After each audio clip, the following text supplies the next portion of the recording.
Impossible이라는 그 카피 아시나요? 유명한 광고 카피인데 불가능은 없다, 할 수 있다, 하면 된다, 뭐 이런 얘기죠.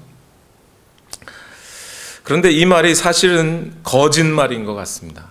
우리 주변에 우리 사람들의 인생을 살펴보면 노력을 아무리 많이 해도 실패하는 경우가 많습니다. 특히 한국의 청소년들은 어린 나이에 벌써 인생에서 실패라는 것을 경험하죠. 우리가 주위를 돌려보면 대부분 학생들이 다 대학생들 같이 보이지만 사실 정확하게 인구를 따져보면 모든 모든 청년들이 다 대학교를 가는 건 아니고요. 통계를 다 직접 내보지는 않았지만 약 3분의 1 정도가 대학교를 갑니다. 나머지 3분의 2 정도 되는 학생들은 실패를 경험하게 되는 거죠. 요즘은 취업도 마찬가지죠. 그 대학교 들어가고 이제 취업하려고 하면 입사 시험을 한 번 쳐서 붙는 사람은 거의 없답니다. 적어도 한 10번 정도는 원서를 내고 시험을 쳐야 한 번 붙을까 말까 한 거죠. 열의 9은 실패의 경험을 한다는 거예요. 좋은 직장 버리고 인생에서 한번 큰 성공해 보겠다고 자영업을 시작하시는 아버지들이 계세요. 그렇게 해서 돈 벌었다는 사람들 여러분 보셨는지요? 주변에. 확률은 제가 정확하게 따져보진 않았지만 예전에 본 확률 통계를 좀 봤더니 40명에 1명꼴로 성공을 한다는 거예요. 40번에 39번 정도는 실패한다는 거죠. 우리 주변에 방송국에 보면 TV 브라운관을 보면 가수들이 많이 있습니다. 여러분 아는 가수가 몇 명 정도 되시나요? 그런데 가수가 되어 유명해지려고 하는 가수들이 방송국 주변에 약 2,000명은 넘게 돌아다닌다고 해요. 여러분이 아는 가수 한 200명 잡아도 100에 99번은 실패한다는 얘기가 되는 거죠. 뿐만 아니라 이러한 우리의 주변의 상황들을 뿐만이 아니라 성공이라는 것을 했다고 해도 그게 과연 성공일까요? 100m 달리기 세계 선수권 대회에서 1등한 선수한테 성공을 축하한다고 성공 비결이 뭐냐라고 물어보십시오. 아마 대부분의 선수들은 이런 이야기를 할 겁니다. 내가 분명히 열심히 노력했기 때문에 남들보다 빨리 뛰긴 하지만 어쨌든 오늘 선수권 대회에 우승한 것은 내 노력만으로 된 것은 아니고 아마 하늘이 준 선물인 것 같습니다. 그동안 실패할 수 있는 수많은 확률들이 있었지만 그 확률들이 다 어떻게 돼서 오늘 우승할 수 있게 된 것이지 내 노력만으로 된 것은 아니라고 할 거예요. 그러니까 오늘날 어떻게든 사람들이 실패한 것에 대해서 어떤 만회하게 하기 위해서 노력하라고, 긍정적인 사고방식을 가지라고, 안 되면 주문이라도 외우라고, 아침에 거울 보고 외치라고 하면서 경쟁에서 이기는 것, 돈을 많이 버는 것, 인기를 갖게 되는 것, 이런 것들을 목표로 그걸 쟁취하면 성공이라고 말하는 그런 식의 철학은 사실 다 거짓말이라고 봐야 될 것 같아요. 인생이란 어쩌면 실패할 수밖에 없는 것인지도 모르겠습니다. 왜냐하면 인간이 자기 힘으로 자기 삶을 완전히 통제하거나 결정할 수 있는 능력이 없기 때문에 그래요. 우리가 아무리 노력했다고 해도 또 우리가 원하던 목표에 이르른다고 해도 거기에는 뭔가 다른 어떤 힘이 우리 삶에 개입해주지 않으면 우리는 참된 성공이라는 것을 맛보지 못하는 것이 인생이 아니겠는가 하는 생각이 듭니다. 오늘 본문의 말씀을 잘 살펴보면 한 사람의 실패를 들어서 하나님께서는 그의 인생 전체를 바꾸어 놓고 있는 사명으로 인도하는 것을 볼 수 있습니다. 실패의 인생을 하나님은 들어서 성공으로 바꾸는 게 아니고 그 인생 전체를 쏟아부을 수 있는 사명이라는 것으로 바꾸어 놓고 계신다는 거죠. 오늘 그 말씀을 좀 나누려고 하는데요. 오늘 우리 본문의 말씀은 우리가 너무 잘 아는 말씀입니다. 제일 먼저 누가복음 5장 1절 말씀을 다 같이 함께 읽어보겠습니다. 시작. 예수께서 게네사렛 호숫가에 서 계셨다. 그때에 무리가 예수께 밀려와 하나님의 말씀을 들었다. 오늘 본문 말씀이 워낙 유명한 말씀이고 그 내용이 워낙 드라마틱하고 감동적이다 보니까 흔히 이 5장 1절의 말씀을 간과하고 넘어가요. 설교의 흥미를 위해서 여러분 좀 어려운 얘기는 안 하려고 했는데 시작부터 조금은 어려운 이야기를 하고 넘어가야 될 것 같습니다. 이 간과되는 이 부분 5장 1절 말씀을 제대로 이해해야만 오늘 본문 전체가 주고 있는 말씀이 무엇인지를 조금은 이해할 수 있기 때문이에요. 여기 5장 1절 말씀에 보면 예수께서 게네사렛 호숫가에 서 계셨고 그때 무리가 예수께 밀려왔다고 얘기를 하고 있고요. 뭘 들었대요? 하나님의 말씀을 들었답니다. 우리가 흔히 하나님의 말씀 오늘 목사님 나오셔서 하나님 말씀 전해주시겠습니다 뭐 이런 말을 많이 쓰다 보니까 하나님의 말씀 그냥 지나치는 이야기로 듣는데요. 누가복음 5장 1절에 여기에 있는 하나님의 말씀, 특히 누가는 이 하나님의 말씀을 일반 명사로 그냥 하나님이 하신 말씀, 성경 말씀 이 정도로 쓰는 게 아니고요. 고유 명사로 쓰고 있어요. 전문 용어예요. 일종의. 헬라어로는 톤, 로곤, 투, 세우 해서 그 관사를 2개씩이나 붙여놓고 있어요. 그 하나님의 바로 그 말씀 이런 식으로 표현을 하고 있다는 거예요.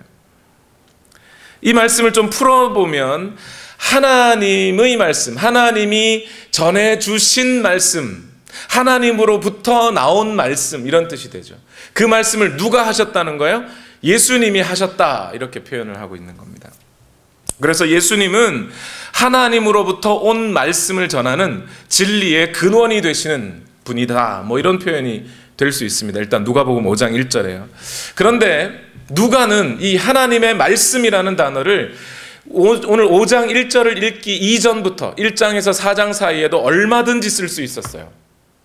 예를 들면 천사가 마리아를 찾아왔을 때 내가 하나님의 말씀을 전한다 이럴 수 있잖아요. 거기에 하나님의 말씀이라는 단어를 쓸 수 있었는데 거기 안 쓰다가 오늘 5장 1절에 와서야 비로소 하나님의 말씀이라는 단어를 써놓고 있어요.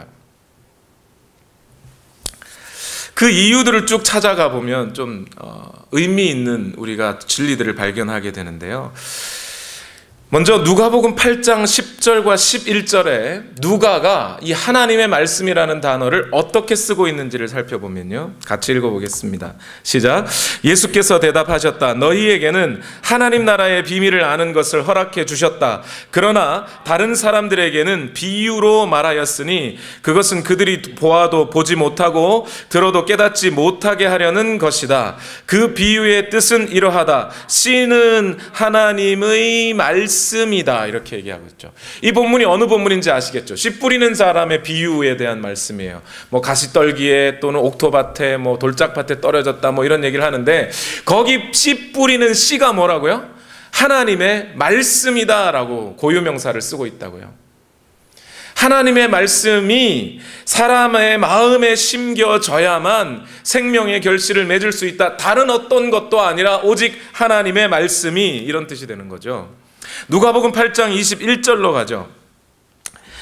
같이 읽읍시다. 시작. 예수께서 그들에게 말씀하셨다. 하나님의 말씀을 듣고 행하는 이 사람들이 나의 어머니요 나의 형제들이다. 이렇게 얘기하셔요. 예수님의 어머니가 예수님이 어디 가서 뭘 하는지 막 궁금해서 예수님 동생들 데리고 찾아갔어요. 제자들이 보고 어머니 오셨네요. 예수님한테 제가 소개시켜 불러드릴게요 하고 예수님한테 가서 말씀을 드렸어요. 어머니하고 형제들이 왔어요. 그랬더니 예수님 뭐라 그러세요? 하나님의 말씀을 듣고 행하는 자가 내 어머니고 내 형제들이지 누가 과연 내 어머니고 형제란 말이냐 이렇게 얘기해요. 하나님의 말씀을 듣는 자들 그리고 그 하나님의 말씀을 행하는 자들이야말로 하나님 나라의 백성으로서 이너서클에 들어온 사람들이 된다 이런 뜻이 되는 거예요. 그러니까 이 하나님의 말씀은 오늘 우리에게 하나님의 나라를 부여해 줄 수 있는 생명력을 가진 바로 그 말씀, 바리새인들이나 또는 율법학자들이 전하는 그 말씀과 다른, 그냥 좋은 말씀이 아닌, 그냥 설교 말씀이 아닌, 그냥 일반적인 말씀, 하나님이 하신 말씀이라는 표현의 의미보다는 더 강하게 우리에게 생명을 주시는, 하나님의 나라에 들어가게 하시는 바로 그 하나님의 그 말씀, 예수님을 통하여 하게 하셨던 그 말씀, 바로 진리이며 복음인 말씀, 이런 뜻이 되는 거예요. 사도행전에서도 역시, 사도행전은 누가가 지었잖아요. 사도행전에도 역시 똑같은 의미로, 거의 물론 약간의 차이는 있습니다만 거의 비슷한 의미로 이렇게 쓰고 있어요. 사도행전 8장 14절 읽겠습니다. 시작. 사마리아 사람들이 하나님의 말씀을 받아들였다는 소식을 예루살렘에 있는 사도들이 듣고서 베드로와 요한을 그들에게로 보냈다. 사도행전 11장 1절 시작. 사도들과 유대에 있는 신도들이 이방 사람들도 하나님의 말씀을 받아들였다는 소식을 들었다. 그러니까 사람에게 구원을 줄 수 있는 것, 하나님의 나라에 들어갈 수 있도록 해주는 것은 다른 어떤 것이 아니라 하나님이 말씀하셨던, 하나님으로부터 나온 바로 그 말씀이라야 한다라는 의미가 이 속에 들어가 있는 거죠. 사도들과 초대교회 성도들은요, 바로 이 하나님의 말씀을 전하는 일에 모든 집중을 하였습니다. 다시 말해서 초대교회가 과연 예수님이 세우신 또는 예수님이 하셨던 그 일을 연장선상에서 하고 있다라고 할 때 예수님도 하나님의 말씀을 전했고 초대교회와 사도들도 하나님의 말씀을 전했기 때문에 그들을 교회라고 하는 거예요. 오늘날 교회를 주의 몸된 교회라고 그러죠. 예수님의 몸인 교회라고 표현을 하는데, 교회가 교회일 수 있도록, 교회가 그리스도의 몸일 수 있도록 하는 가장 핵심적인 요소가 뭐냐면 그 교회에 하나님의 말씀이 선포되느냐 하는 거예요. 교회가 주님이 세우신 주님의 교회다라고 말할 수 있으려면 주님이 하나님의 말씀을 전하신 대로 교회도 하나님의 말씀을 전하고 있어야 돼요. 그래서 사도 바울은 교회를 향하여 편지하면서 다른 복음은 없다라고 이야기를 하는 거예요. 개혁주의자들도 마찬가지로 똑같이 교회를 교회 되게 하는 몇 가지 요소들 중에 가장 핵심적인 중요한 요소, 첫 번째 중요한 요소는 하나님의 말씀이 선포되고 있느냐를 보라는 거였어요. 교회 조직이 어떠하냐, 아니면 그 교회 안에 여러 어떤 지식적인 말씀들이 선포되느냐, 이것과 관련 없이 그거는 중요하지 않고 하나님의 말씀이 선포되고 있느냐, 그게 아니면 교회가 아니다라고 이야기를 한 거예요. 그래서 오늘날 설교자들이 하나님의 말씀을 선포한다, 전한다 하면서 강단에서 허튼 소리 하면 안 되는 이유가 바로 여기 있는 겁니다. 큰 교회가 십자가라든가, 이거 하나님 말씀 아니에요, 여러분. 그런 목사님들이 있죠. 우리 교회가 얼마나 하나님 앞에 잘 보였으면 하나님께서 우리에게 이런 큰 복을 주셔서, 이렇게 말씀하시는 목사님들 있죠. 하나님 말씀 아니에요, 그런 거. 여러분, 매일 아침 당신은 거울을 보시고 성공할 수 있다고 외치십시오. 당신은 분명히 성공할 수 있습니다. 하나님도 당신의 성공을 바라고 계십니다. 따위의 말들은 하나님의 말씀이 아니에요. 여러분, 내 설교를 들으시고 은혜를 입으셨으니 내가 여러분의 축복의 통로입니다 라고 말하는 설교자들이 있어요. 하나님 말씀이 아니에요, 그런 거. 지금 제가 예로 들어드린 이 네 가지 예들은요, 실제로 설교에서 따온 예들이에요. 누구라고 말씀을 못 드려서 그렇지. 하나님의 말씀을 전하지 않으면 그 사람은 설교자가 아니죠. 하나님의 말씀 선포자가 아니에요. 그 내용 가운데 분명히 하나님의 말씀이라는 것이 있어야 해요. 특히 오늘 이제 내일 월어워 4 하잖아요. 우리 어린 학생들에게 이제 하나님의 말씀을 전하셔야 될 분들이 있으시죠. 잘 준비들 하고 계신가요? 하나님 말씀을 전하실 수 있으시겠죠? 그래야 하나님 말씀이 전해져야 생명 없는 그 영혼에 생명이 생겨요. 시간이 이미 많이 지나고 있습니다. 어쨌든 오늘 본문의 사건은 뭐로 시작하고 있다는 거예요? 하나님의 말씀으로 시작하고 있다는 것에 우리 집중을 해야 되는. 하나님의 말씀이 떨어져야 그 하나님의 말씀으로부터 사람들이 하나님을 만나고 하나님을 경험하고 하나님의 백성이 될 수가 있어요. 그 이야기를 누가는 강조해서 하고 있다는 겁니다. 계속해서 본문 속으로 들어가 보겠습니다. 누가복음 5장 2절과 3절 말씀 같이 읽겠습니다. 시작. 예수께서 보시니 배 두 척이 호숫가에 대어 있고 어부들은 배에서 내려서 그물을 씻고 있었다. 예수께서 그 배 가운데 하나인 시몬의 배에 올라서 그에게 배를 무태서 조금 떼어 놓으라고 하신 다음에 배에 앉으시어 무리를 가르치셨다. 이렇게 했어요. 오늘 본문의 상황은 우리가 참 잘 아는 상황이긴 합니다. 우리 지난 시간에 예수님이 갈릴리 지역에서 예수님이 했던 사역들을 좀 말씀을 나눴어요. 안식일에 회당에 가셔서 귀신 들린 자의 귀신을 내어 쫓고, 시몬의 장모의 집에 가셔서 열병을 고쳐주시고, 또 거리에서 사람들이 병 고쳐달라고 우르르 나오는 모든 사람들의 병을 고쳐주시고, 그런 일들을 예수님이 하셨습니다. 아마 그로부터 며칠이 되지 않은 것 같습니다. 1절에 보니까 게네사렛 호숫가에서 이런 말을 해요. 이 게네사렛 호숫가 하더니 앞에서는 또 갈릴리 하더니 이게 어디냐 이럴 수 있으신데요. 여러분, 시카고에 호수가 있어요. 그렇죠? 시카고의 호수 이름이 뭐죠? 잘은 모르겠는데 큰 이렇게 호수 5개, 5대호 있잖아요. 미시간 호수 있잖아요. 갈릴리 바다를 이야기할 때는 그냥 갈릴리 바다라고 이야기할 때가 있고요. 게네사렛은 시카고처럼 그 갈릴리가 있는 지역 이름이에요. 그래서 게네사렛 호수 그러면 갈릴리 바다를 말하는 거고요. 뭐 시카고에 있는 호수 그러면 미시간을 얘기하듯이 그런 뜻이 되는 겁니다. 이 갈릴리의 한 지역인 게네사렛에서 예수님이 병자도 고치시고 귀신도 쫓으시고 하나님의 말씀도 전하고 그러다 보니 사람들이 많이 찾아왔던 모양이에요. 예수님은 서 계신데 사람들이 마구 몰려와서 예수님을 에워싸서 사람들이 서로 밀쳐서 떠밀려 다닐 정도가 될 정도로 사람들이 많이 몰렸대요. 이때 예수님은 이제 말씀을 여기서 그친 게 아니라 계속 예수님이 말씀을 전해야 했고, 그래서 주변을 둘러다 보니까 뭐가 있어요? 호숫가에, 호수가 워낙 넓으니까 바다라고도 한 거죠. 호숫가에 뭐가 있어요? 배 두 척이 정박해 있고 어부들이 거기서 그물을 씻고 있는 거예요. 예수님은 이 배 좀 써도 될까요? 라는 얘기도 하지 않고 그냥 그 중에 배 2개 중에 하나에 올라타셨어요. 이게 여러분, 시몬 베드로가 예수님과 아는 사이에 모르는 사이예요? 모르는 사이면 이 말이 성립이 안 돼요. 그렇죠? 시몬 베드로와 예수님은 이미 알고 있어요. 언제 알았을까요? 며칠 전에 봤잖아요. 시몬의 장모를 열병을 고쳐주셨다면서요. 이미 그때 예수님과 시몬 베드로는 알고 있었겠죠. 그런데요, 여러분, 사실은 이 시몬 베드로와 예수님은 그 이전부터 알고 지내던 사이입니다.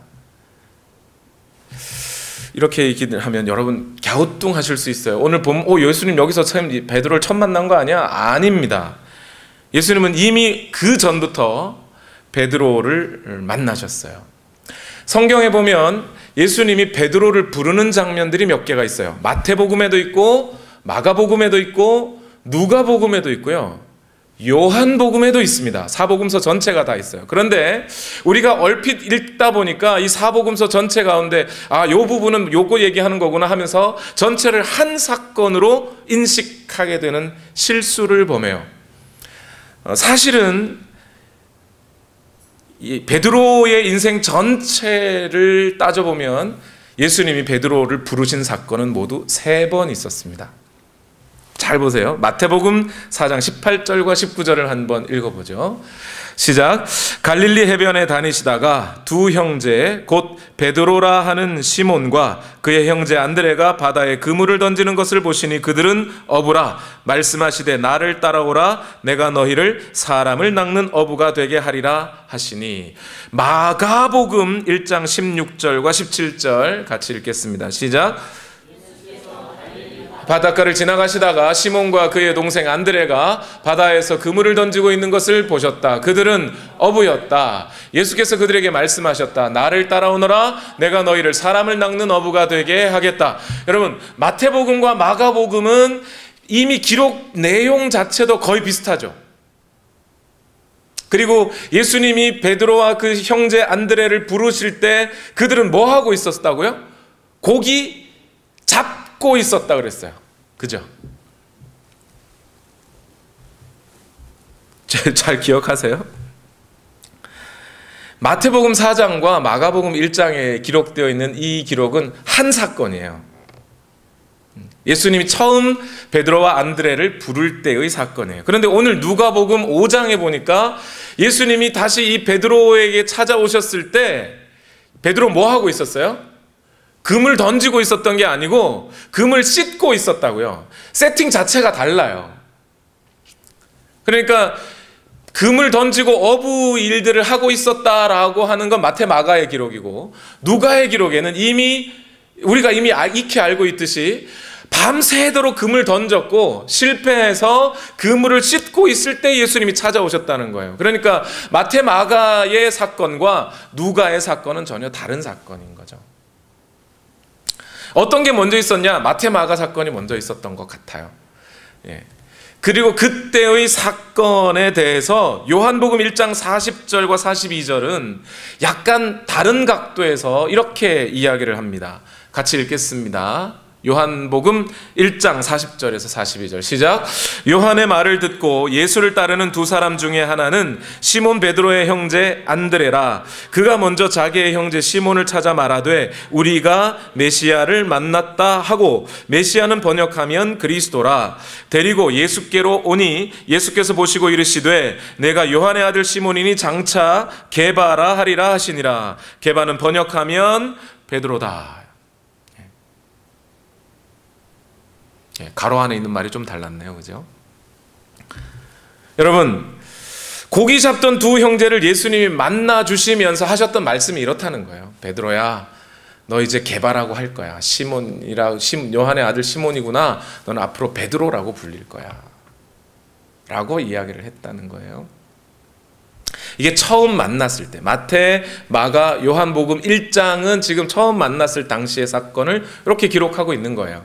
왜 제가 이걸 다른 사건으로 봐야 한다고 하냐면, 특히 마태, 마가는요, 예수님이 베드로를 부를 때 베드로와 누가 있었어요? 안드레가 있었어요. 근데 오늘 누가복음 5장에는 누가 있어요? 베드로, 안드레뿐만이 아니라 야고보, 요한도 같이 있어요. 마태 마가의 기록에는 베드로와 안드레 부른 사건 하나, 그 다음 구절에 야고보와 요한 부른 사건 하나, 이렇게 기록하고 있거든요. 근데 누가복음 5장은 이걸 전체를 하나, 그 사건 가운데 네 사람이 한꺼번에 있었다고 이야기를 하는 거예요. 그러니까 예수님은 이미 베드로와 안드레를 부른 적이 있으시고, 그럼 어떻게 돼요? 누가복음 5장에 또 부르시고 계신 거예요. 그 사이에 시몬의 장모를 고쳐주시고. 이걸 정리를 하면 어떻게 되냐면, 처음 예수님이 베드로와 안드레를 부른 다음에 무슨 일인지는 잘 모르겠지만, 성경에 기록되어 있지는 않지만 베드로가 다시 자기 생업으로 돌아가는 것 같아요. 그걸 뭘 보면 알아요? 시몬의 장모 집에 가봤더니 시몬이 거기 있잖아요. 그렇죠? 아마도 그 사이에 처음 예수님이 베드로를 불렀을 때 예수님, 야, 이런 분이시면 내가 한번 따를 만하다, 내 인생 걸어볼 만하다 하고 베드로가 따르긴 했는데, 순진하게 따르긴 했는데, 따르고 난 다음에 아마 베드로의 장인어른이 돌아가시지 않았겠나, 제 추측입니다. 이거는. 그리고 장모님이 급기야 열병이 걸리시면서 예수님을 더 이상 따라갈 수 없는 사정들이 베드로에게 생긴 거죠. 그리고 베드로가 그래도 율법을 지켜야죠. 부모님 모셔야 될 거 아닙니까? 장인 장모님. 그래서 장모님을 모시면서 자기 집에 모셔드리고 살았던 거죠. 그때 예수님이 그 시몬의 집에 찾아오셔서 장모의 병을 고쳐주시고, 이제 며칠 뒤에 시몬이 여전히 뭐 하고 있어요? 고기 잡고 있잖아요. 이 그물을 씻고 있었다면서요. 씻는다는 이것은 베드로가 임시로 한번 내가 열심히 하는 옛날에 한번 던져봤는데 나도 한번 다시 한번 던져볼까 하고 한번 던져봤다는 얘기가 아니라, 씻는다는 건 뭐예요? 오늘 고기 잡고 못 잡았으니, 아니면 잡고 그물을 다시 고쳐서 내일 또 던지리라, 이 태도가 그물 씻는 거 아닙니까? 그죠? 그러니까 계속해서 그 생업에 종사하려고 몸을 담았던 거예요. 다시 그 베드로에게 예수님이 다시 찾아오신 거죠. 근데 예수님이 다시 찾아오신 그날 베드로는 고기를 많이 잡았어요? 못 잡았어요? 많이 못 잡았어요. 아무것도 못 잡았어요.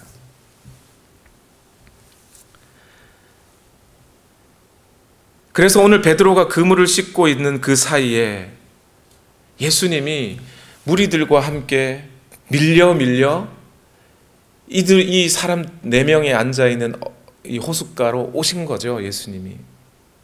그러면서 아무 말 없이 예수님은 그 2배 중에 시몬 베드로의 배에 올라타셨습니다. 둘이 눈이 마주쳤겠죠. 무슨 얘기를 했을지는 성경에 기록되어 있으니 않으니까 무슨 말을 했는지 몰라요. 그러나 그 2 남자가 마음속으로 매우 깊이 있는 생각들을 주고받았을 것 같아요. 특히 마음이 복잡한 쪽은 누구겠어요? 베드로 쪽이죠. 아마 저쪽에서부터 예수님이 사람들과 함께 오실 때부터 눈치를 챘을지도 몰라요. 예수님인데 이쪽으로 오시네. 오지 말지. 계속 오셔요. 눈이 마주쳤어요. 예수님이 딱 배에 올라타요. 하필이면 오늘 같은 날 오셔가지고 물고기라도 좀 많이 잡았으면, 저분이 나를 부르셨을 때 내가 외면했는데 돌아서 왔는데 참 물고기라도 많이 잡은 모습이라도 보여주면 좋은데 아무것도 못 잡았을 때 하필이면 오셔가지고 미안하기도 하고 겸연쩍기도 하고, 우리 장모님 병까지 고쳐주셨는데 이거 어떻게 내가 대접을 해드려야 될지도 잘 모르겠고, 하필이면 그 2배 중에 4배에 타시네. 옆에 요한의 배도 있는데 내가 이 베드로의 배라고 이렇게 써놓은 것도 아닌데 어떻게 하시고 거기 올라오셔가지고. 그러고 있는데 예수님이 이렇게 말씀하셔요. 배를 좀 띄어라. 조용히 베드로는 순종합니다. 그리고 예수님이 무리를 향해 앉으십니다. 서서 설교하지 않으셨대요. 앉으셨다 그래요. 앉았다는 것은요, 유대인들에게는 일종의 권위를 표시하는 겁니다. 설교자가 서서 설교할 수도 있지만 앉았다는 것은 권위를 갖고 있다는 의미가 돼요. 권위를 가지고 앉으십니다. 그리고 호수를 등지고 육지에 서 있는 사람들을 향하여 이 베드로의 배를 마치 강대상으로 사용하시고 설교를 하십니다. 아마 베드로는 같이 그 배에 타고 있었는지도 모르겠어요. 예수님이 그 말씀들을 전하시면서 마이크도 없는데 그 수많은 사람들이 모였는데, 여러분 실제로요 바다에서 그렇게 소리 한번 나지막하게 내보세요. 멀리 퍼져요. 잘 들려요. 예수님이 그 자연 환경을 이용하여 마이크 확성기를 이용해서 이렇게 딱 말씀을 하셔요. 베드로가 옆에서 그 말씀을 계속 들었겠죠.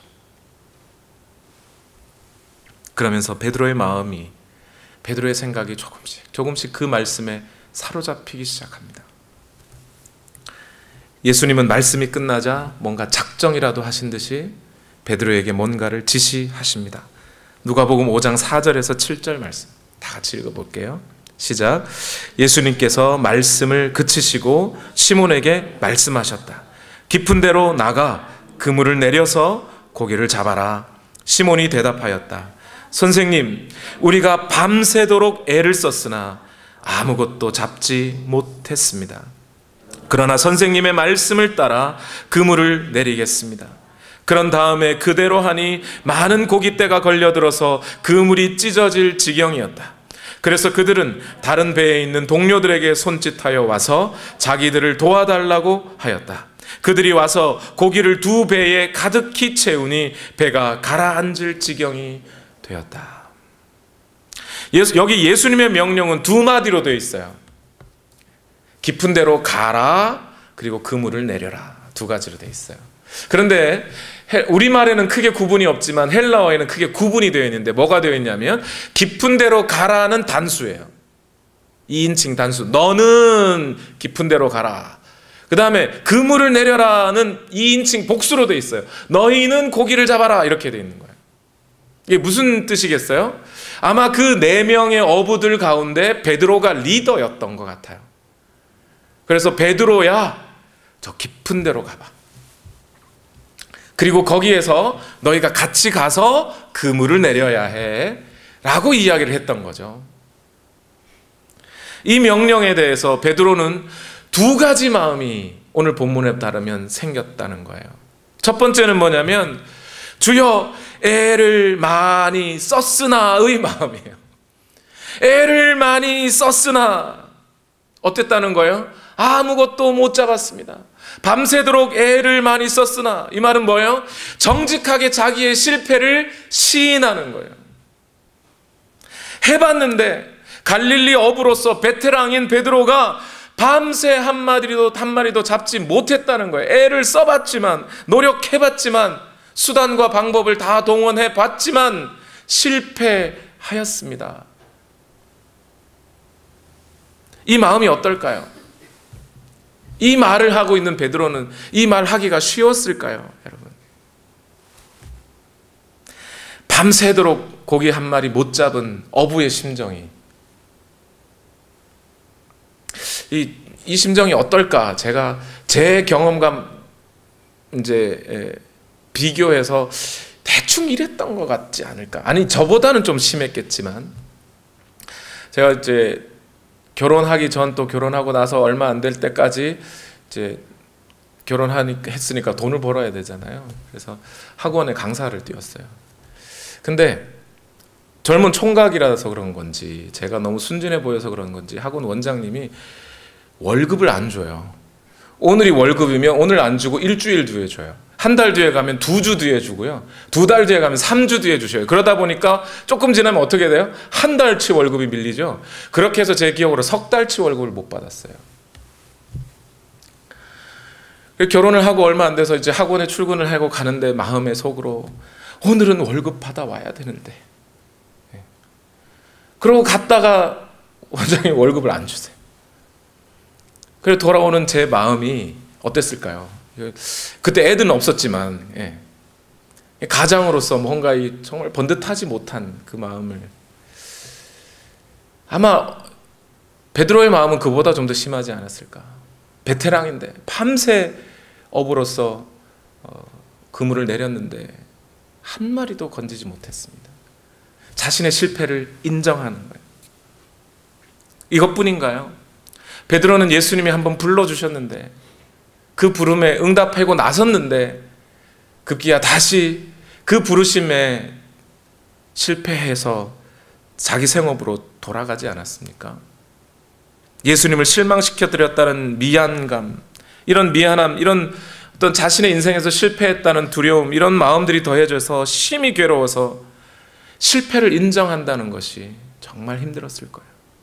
그러나 동시에 오늘 베드로에게는 또 다른 한 마음이 있었는데, 어떤 마음이 있었냐면 말씀에 의지하여의 마음이 있었던 거죠. 베드로는 예수님이 사람들에게 전하는 말씀을 옆에서 같이 들었을 거예요. 그러면서 과연 하나님의 말씀이구나 깨달았겠죠. 과연 사람들을 구원할 만한 말씀이구나. 바리새인들이나 율법학자들의 전하는 말씀과는 전혀 권위에 있어서 벌써 차이가 나는구나. 나는 비록 실패하더라도 이분은 적어도 예언자쯤은 되시는 분이니 이분을 의지하는 것이 오늘 나의 실패가 나머지 실패로 이어지지 않을 것이라는 어떤 일종의 확신이 들지 않았을까요? 당신이 하라고 하시니 그 말씀에 의지합니다. 이건 내가 다 준비됐다는 게 아니에요. 당신 안에서 나는 뭐든지 할 수 있어. Nothing is impossible. 이런 뜻이 아니에요. 나는 아무것도 아닙니다. 나는 실패자일 뿐입니다. 그러나 당신이 있기에 당신을 의지하는 마음뿐입니다. 그 마음으로 그물을 내렸습니다. 이제 어떻게 됐을까요? 우리는 그 결과를 이미 알고 있죠? 엄청나게 많이 잡혔어요. 고기가 너무 많이 잡히니까 동무들을 불러서 야 빨리 와서 나 좀 도와줘 했다는 거예요. 이 얘기는 그물을 내리러 갈 때 이 사람들의 믿음이 있어요, 없어요? 없다는 얘기죠. 있었다면 어떻게 했을까요? 같이 갔을 거예요. 같이 가서 같이 그물 내렸겠죠. 한 배에서 그물을 내리는 거랑 두 배가 같이 그물 내리는 거랑 전혀 다른 작업이잖아요. 예수님이 분명히 베드로야 저 깊은 데 가서 같이 잡아라 이랬잖아요. 근데 이 배만 갔단 말이에요. 이 배만. 그러니까 얼른 빨리 와서 내 좀 도와줘. 그래서 도와준 거죠. 믿음 없이 간 거예요. 우리는 흔히 이것을 가지고 베드로의 믿음으로 자꾸 끌고 가려고 그래요. 그러지 마세요. 아직 믿음이 없을 수 있어요. 이 사람들이 여전히 실패자이고 아무것도 준비되지 않았을 수 있어요. 그런데 얼마나 물고기가 많이 잡혔는지 데럴벅이라고 하는 이 주석가는요, 여기에 찢어질 정도가 되었다 이렇게 했는데 이건 정확한 번역이 아니래요. 정확한 번역은 막 찢어지기 시작했다 이렇게 번역하는 게 맞대요. 그 정도로 많이 잡았다는 거예요. 근데 오늘 우리가 관심을 가져야 되는 게 있어요. 여기서 우리 많은 사람들이 베드로가 물에서 오래 살았던 사람이고 그래서 수온의 조절에 따라 아침에는 어디서 잡히고 저녁에는 어디 많이 잡히는데 그래가지고 거기 예수님의 말씀이 전혀 반대인데도 가서 했다 뭐 이런 식으로 설명하는 건 저는 좀 그건 아닌 것 같아요. 왜냐하면 그거는 어부에 관한 지식이 있어야 이 말을 이해할 수 있는 거잖아요. 오늘 본문은 뭐냐면 예수님이 어떤 능력을 보여주고 있느냐는 거예요. 분명히 예수님은 물고기 많이 잡게 하실 수도 있어요. 근데 그 물고기를 잡게 하신 그 예수님의 능력이 어떤 종류의 능력이냐는 거죠. 어떤 분들은 그런 얘기를 하더군요. 예수님이 여기서 물고기 많은 곳을 알려주는 아는 능력이 있었던 거냐, 아니면 물고기를 그물로 많이 들어가게 하시는 능력이 있었느냐, 그걸 좀 구분해야 된다는데 저는 그걸 구분한다는 게 중요한 게 아니고, 그거는 뭐 생각해 볼 필요는 있지만 그렇게 중요한 건 아니고, 오늘 예수님이 한 능력은 뭐냐면요, 물고기들도 순종하는 능력이라는 거예요. 이 세상의 물들도 순종하는 능력이라고요. 바로 창조주의 능력을 예수님이 갖고 있다는 거예요.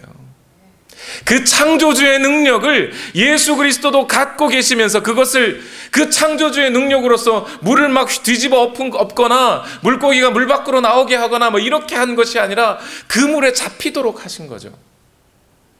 조금 보여준 거예요. 조금. 창조주의 능력을. 오늘 예수님이 하고 있는 이 일은 창조주이신 하나님 아버지께서 하고 있는 일과 동일하다는 거예요. 그분의 권위를 받아들이라는 겁니다. 이 사건을 목격한 베드로와 다른 사람들은 어떤 반응을 보이고 있을까요? 누가복음 5장 8절에서 11절 마지막 부분인데요. 다 같이 한번 읽어봅시다. 시작. 시몬 베드로가 이것을 보고 예수의 무릎 앞에 엎드려서 말하였다. 주님, 나에게서 떠나 주십시오. 나는 죄인입니다. 베드로 및 그와 함께 있는 모든 사람은 그들이 잡은 고기가 엄청나게 많은 것에 놀랐던 것이다. 또한 세베대의 아들들로서 시몬의 동료인 야고보와 요한도 놀랐다. 예수께서 시몬에게 말씀하셨다. 두려워하지 말아라. 이제부터 너는 사람을 낚을 것이다. 그들은 배를 무태댄 뒤에 모든 것을 버려두고 예수를 따라갔다. 이제 베드로는 예수님의 그 능력을 보고 체험한 뒤에 예수님에 대해 더 정확하게 알기 시작했어요. 이분은 그냥 단순히 예언자 정도가 아니로구나. 처음 내가 이분 정도라면, 이분의 말씀, 이분의 능력 정도라면 내가 한번 따라가 볼 만해 정도가 아니라, 아니 이분은 과연 창조주 하나님 바로 그분의 일을 하고 있는 것이 아닌가, 바로 이분이야말로 하나님의 아들이라고 하는 이 사실이 믿어져야 하는 것이 아닌가. 바로 이 베드로의 변화를 누가는 베드로의 이름에다 착 넣고 있어요. 8절에 뭐라고 하죠? 8절 보니까 시몬 베드로가 이것을 보고 이렇게 얘기해요. 지금까지 시몬 베드로를 베드로라는 이름을 붙여준 적이 없어요. 누가는. 지금까지 시몬의 장모 시몬의 집에 이렇게 얘기하다가 바로 여기 8절에서만 시몬 베드로가 이렇게 바꿔져요. 그 얘기는 뭐죠? 오늘 이 베드로 안에 이런 엄청난 예수 그리스도가 누구신지에 대한 인식의 변화가 완전히 일어나 버렸다는 것을 이야기해 주는 거예요. 그래서 그 인식의 변화가 일어난 베드로가 예수님 앞에 무릎을 꿇습니다.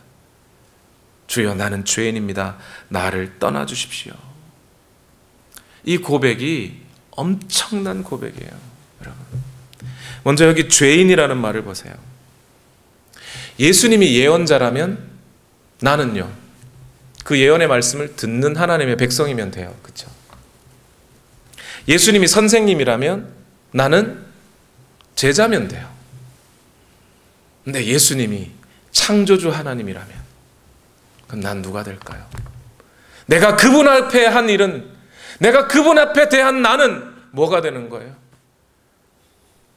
저 물들도, 저 물고기도, 저 하늘도 태양도, 그 모든 것이 이 창조주이신 예수 그리스도 앞에 무릎을 꿇고 그분의 명령 앞에 순종하고 있는데 나는 이분의 요청을 거역하기도 하고, 그래서 나는 뭐가 받게 되지 않아요? 죄인 받게 되지 않아요. 예수님, 내가 죄인입니다. 이 고백이 믿는 사람의 고백이에요, 여러분. 예수를 하나님의 아들로 믿는 사람들이 내가 죄인입니다라고 말할 수 있는 거예요. 그래서 믿는 자들이 회개할 수 있는 거예요.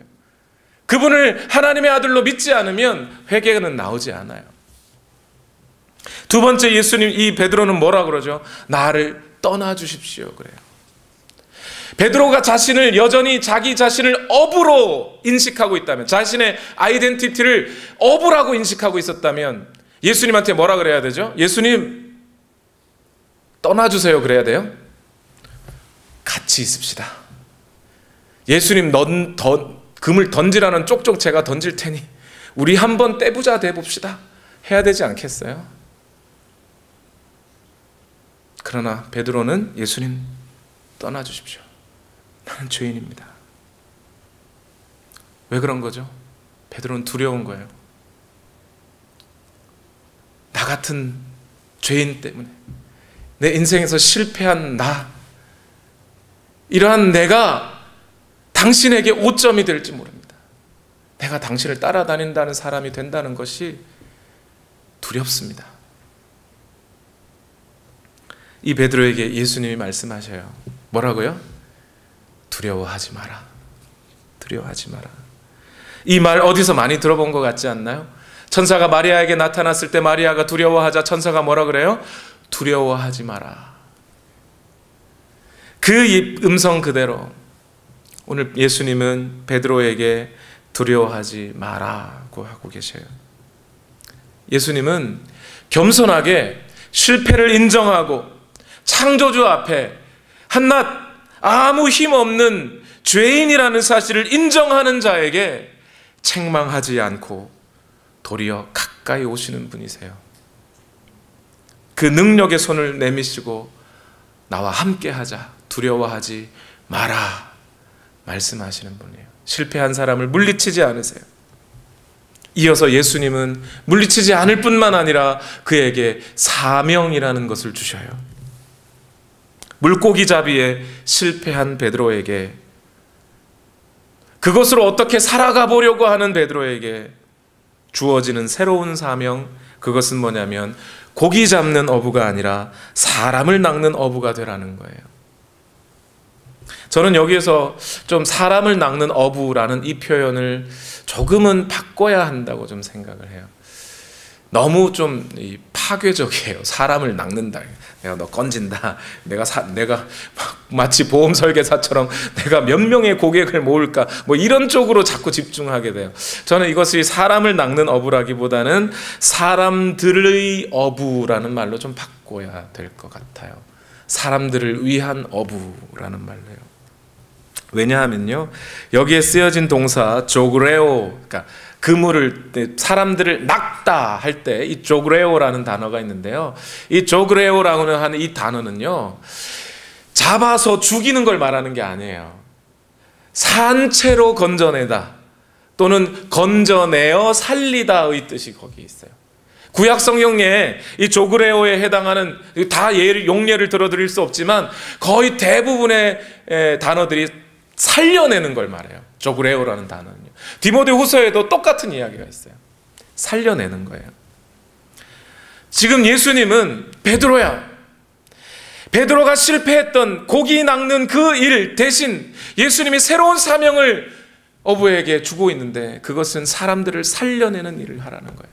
오늘 그 하나님의 말씀을 들은 베드로가, 그 하나님의 말씀으로 변화된 베드로가, 창조주이신 예수 그리스도를 만난 베드로가, 그래서 내면의 인격이 완전히 바뀌어버린 그 베드로가, 그래서 나는 죄인입니다 라고 고백했던 그 베드로에게 예수님은 사명을 주시는 거예요. 사람들을 구해내는, 그 하나님의 말씀으로 사람들을 구해내는 어부가 되어라. 사람들의 어부가 되어라. 제 친구가 저에게 지난 여름에 너무 훌륭한 비유를 해줘서 고마운데요, 오늘 써먹어야 될 것 같아요. 오늘날 목사들이 세상에 빛이 되라 그랬더니 빛은 빛인데 빛이 아니라 집어등이 되고 있다. 제 친구가 해준 말이에요.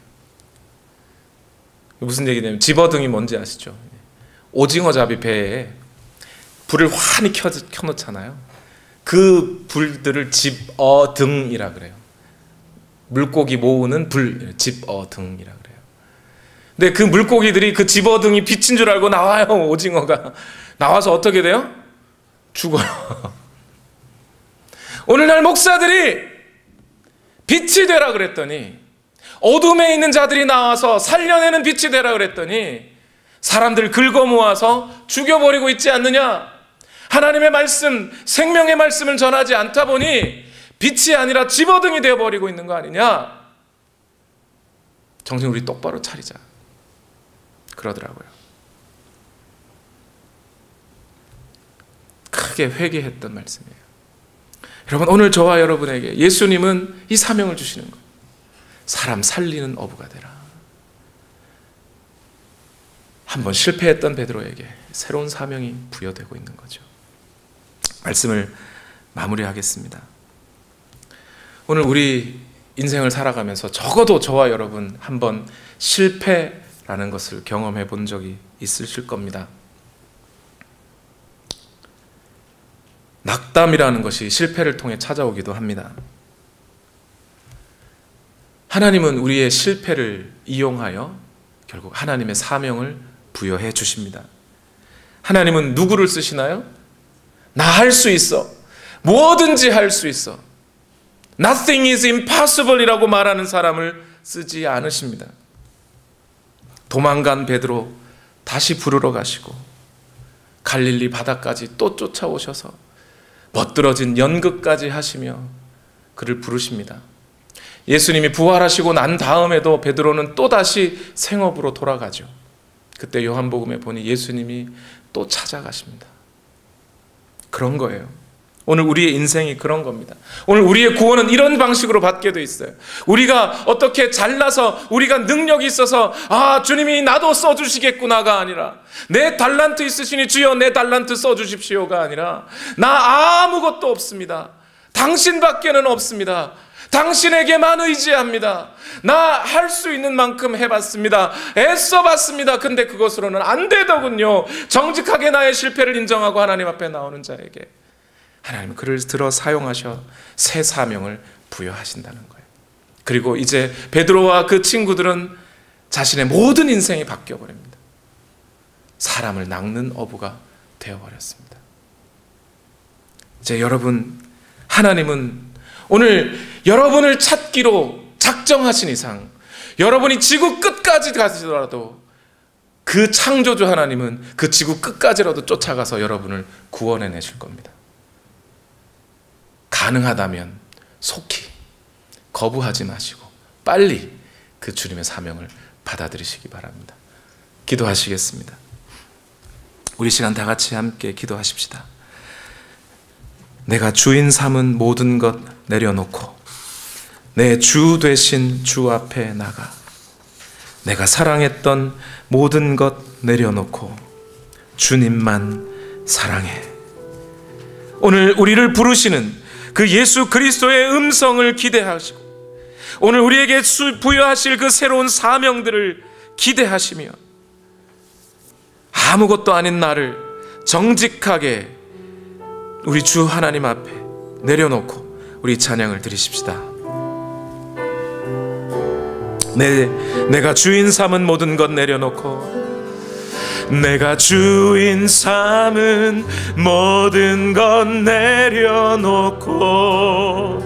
내 주 되신 주 앞에 나가 내가 사랑했던 모든 것 내려놓고 주님만 사랑해.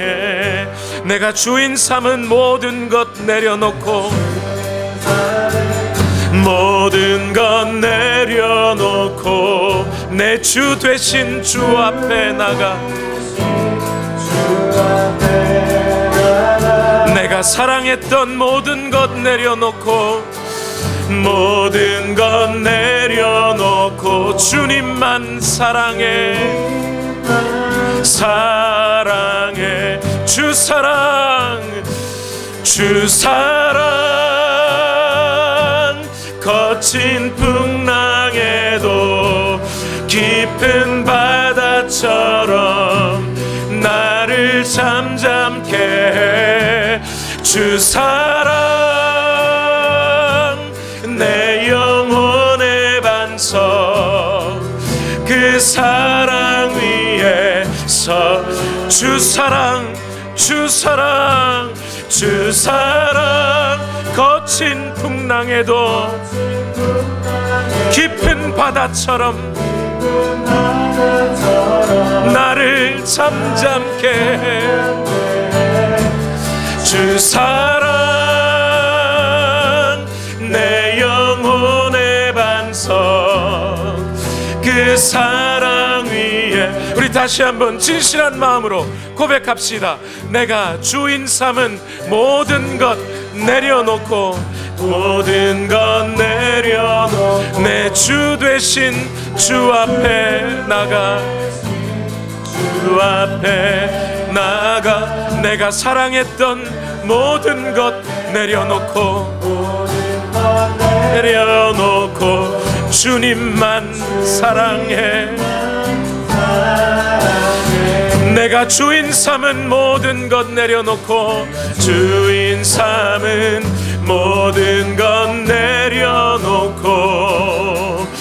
내 주 되신 주 앞에 나가 내가 사랑했던 모든 것 내려놓고 주님만 사랑해. 주 사랑 주 사랑 거친 풍랑에도 깊은 바다처럼 나를 잠잠케 해. 주 사랑 내 영혼의 반석 그 사랑 위에 주 사랑 주 사랑 주 사랑 거친 풍랑에도 깊은 바다처럼 나를 잠잠케 해. 주 사랑